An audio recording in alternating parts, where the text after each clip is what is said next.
Hello, world. Brian here, sharing a story from one of my hometowns, the adopted one. Hopefully, we learn something together, or at least kill some time.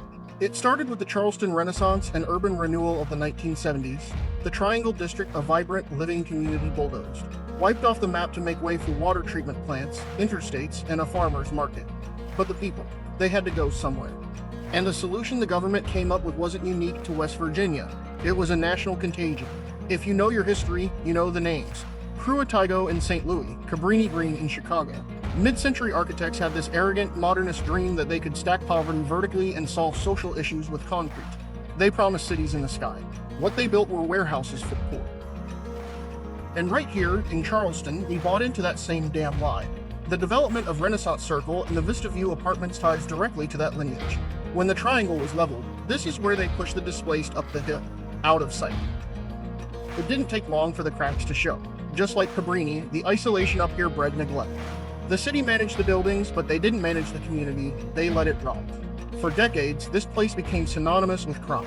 Not because the people here were bad, but because when you concentrate poverty and strip away opportunity, desperate things happen.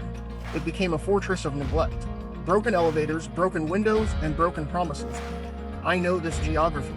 I know the steep grade of this hill. I lived right here for a significant chunk of my 20s. I was an undergrad at West Virginia State, supposedly getting an education, but mostly I was working on destroying myself. I remember looking out over the city from up here, eyes wide open at 3 a.m., watching the lights of the Chemical Valley flicker below while my mind raced a million miles an hour. I wasn't just drinking. I was chasing anything that would numb the noise. I was young, reckless, and running full speed toward a cliff edge that I couldn't even see. There's a strange kinship between a man falling apart and a building falling apart. Living here, you felt the weight of that stigma. The city looks at these zip codes and sees a problem to be policed. But I saw families trying to survive in a system designed to keep them on the edge. I made it out. I got the degrees. I got sober. But the concrete scars on this hill remain. Vista View and Renaissance Circle aren't just apartment complexes, they are monuments to a failed philosophy. A reminder that you can't bulldoze a community like the Triangle and expect the trauma not to echo for generations.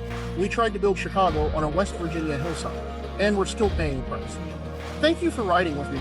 I spent most of my life taking my home state for granted, and presently I want to spread awareness of what a beautiful place this state is. The people aren't too bad either. I try to share some footage and a new story every day or so. And in case you need to hear this today, we are in this together, keep going.